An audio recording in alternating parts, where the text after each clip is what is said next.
नमस्कार, मैं हूं अंकुर और आप देख रहे हैं सत्यहिंदी.com। सत्य हिंदी का एंड्रॉइड ऐप डाउनलोड करने के लिए डिस्क्रिप्शन में जाइए, वहां पे एक लिंक दिया गया है, वहां से आप डाउनलोड कर सकते हैं। अब एक नजर डाल लेते हैं अब तक की खबरों पर। किसान आंदोलन के दौरान मरने वालों किसानों के परिजनों को मुआवजा देने पर संसद में आज सरकार ने जवाब देते हुए कहा कि मरने वाले किसानों का सरकार के पास कोई आंकड़ा ही नहीं है। विपक्ष के एक सवाल के जवाब में केंद्रीय मंत्री तोमर ने कहा कि कृषि मंत्रालय का इस मामले में कोई रिकॉर्ड नहीं है और इसलिए इसका सवाल ही नहीं उठता। बता दें, किसान नेताओं का कहना है कि बीते एक साल में लगभग 700 किसानों की अलग अलग कारणों से मौत हो चुकी है।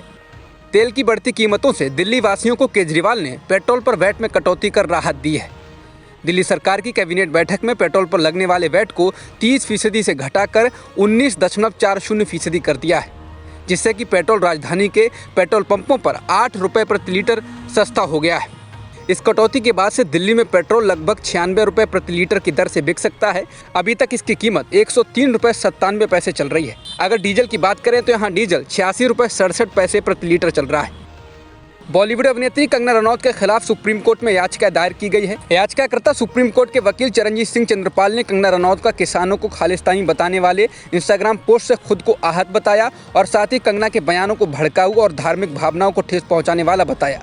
चंद्रपाल ने याचिका में कहा है कि कंगना के पोस्ट सिखों को पूरी तरह से राष्ट्र विरोधी तरीके से चित्रित करते हैं। चरणजीत सिंह चन्नी और नवजोत सिंह सिद्धू के बीच चल रही खींचतान के बीच पंजाब के मुख्यमंत्री ने अब उनकी शिकायतों को सुनने और 2022 विधानसभा से पहले रणनीति तैयार करने के लिए पार्टी के ब्लॉक अध्यक्षों की बैठक बुलाई है। चन्नी ने मालवा, दोआबा और माझा क्षेत्रों के प्रखंड अध्यक्षों की क्षेत्रवार बैठकें बुलाई। सोमवार को मालवा के प्रखंड अध्यक्षों से मुलाकात के बाद मंगलवार को चन्नी ने दोआबा और माझा के नेताओं की बैठक की, जबकि सिद्धू लुधियाना में पार्टी पार्षदों और उद्योगपतियों के साथ बैठक कर रहे थे। सूत्रों का कहना है कि सिद्धू को मीटिंग में नहीं बुलाया गया था, लेकिन बुलाने पर वे जरूर जाते। बता दें, सिद्धू लगातार अपनी ही पार्टी को निशाना बना रहे हैं, जिससे पंजाब कांग्रेस में खींचतान का माहौल बना हुआ है।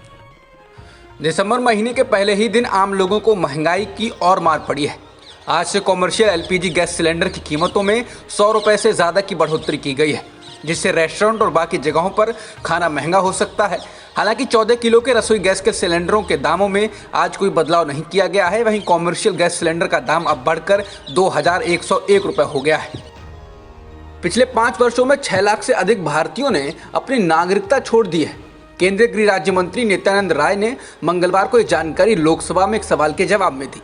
आंकड़ों के अनुसार 2017 के बाद से हर साल अपनी नागरिकता छोड़ने वालों की संख्या पर नजर डालें तो 2017 में 1,33,049 लोगों ने अपनी नागरिकता छोड़ी। 2018 में 1,34,000 से अधिक लोगों ने छोड़ी।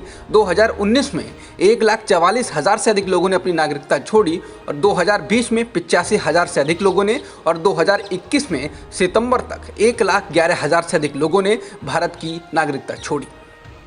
गोवा में होने जा रहे विधानसभा चुनाव से पहले कांग्रेस को राज्य के एक अहम क्षेत्रीय दल गोवा फॉरवर्ड पार्टी यानी जीएफए का साथ मिल गया है।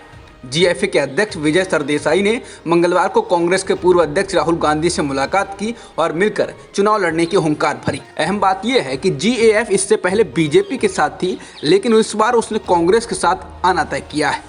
40 सीटों वाली गोवा की विधानसभा में जीएफ के पास 3 विधायक हैं। जीएफ ने इस साल अप्रैल में एनडीए से नाता तोड़ लिया था। सरदेसाई ने कहा कि राज्य की बीजेपी सरकार पूरी तरह भ्रष्ट और तानाशाह है। तीनों कृषि कानूनों को संसद से रद्द करने की मंजूरी देने के एक दिन बाद अब सरकार ने विरोध करने वाले किसान संगठनों के 5 प्रतिनिधियों के नाम मांगे हैं, जिनको प्रधानमंत्री द्वारा प्रस्तावित समिति में शामिल किया जा सके। प्रधानमंत्री ने कृषि कानूनों की वापसी के ऐलान वाले दिन ही ये समिति बनाने की घोषणा की थी, जो जीरो बजट वाली खेती और एमएसपी को अधिक प्रभावी और पारदर्शी बनाने पर काम करेगी। जमहूरी किसान सभा के महासचिव कुलवंत सिंह संधू ने द इंडियन एक्सप्रेस को बताया कि हमें समिति में शामिल किए जाने वाले 5 लोगों के नामों के नामांकन के संबंध में सरकार से एक संदेशा मिला है।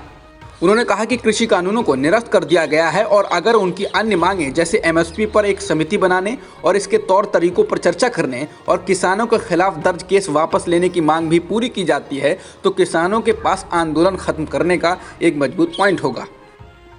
दहशत का दूसरा नाम बने कोरोना के नए वेरिएंट ओमिक्रॉन को लेकर वैक्सीन बनाने वाली कंपनी मॉडर्ना की सीईओ स्टीफन बांसेल ने अहम बात कही। स्टीफन बांसेल का कहना है कि मौजूदा वक्त में दी जा रही तमाम वैक्सीन ओमिक्रॉन वायरस के लिए उतनी कारगर साबित नहीं होंगी जितनी ये बाकी वेरिएंट के लिए हुई हैं। ये नया वेरिएंट अब तक दुनिया के 10 से ज़्यादा देशों में मिल चुका है और इसने अमेरिका, यूरोप और एशिया के बाजारों पर भी असर डाला है।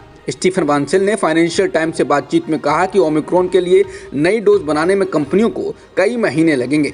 दुनिया भर के कई देशों में वैज्ञानिक ओमिक्रॉन वेरिएंट को लेकर स्टडी कर रहे हैं। असम में छात्र नेता अनिमेष भुइयां की पीट कर हत्या करने के मुख्य आरोपी की मंगलवार रात सड़क हादसे में मौत हो गई। पुलिस हिरासत से बचने के प्रयास में आरोपी नीरज दास की मौत हुई।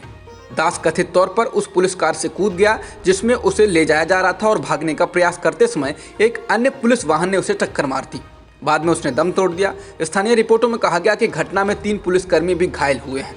बता दें, ऑल असम स्टूडेंट्स यूनियन यानी आसू के नेता अनिमेष भुइयां की सोमवार को पीट कर हत्या करने के मामले में अब तक 13 लोगों को गिरफ्तार किया जा चुका है।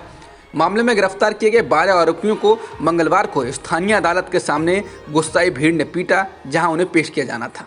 अब तक की खबरों में इतना ही। बाकी खबरों के लिए बने रहिए सत्यहिंदी.com के साथ। सत्य हिंदी का ऐप डाउनलोड करें गूगल प्ले स्टोर पर।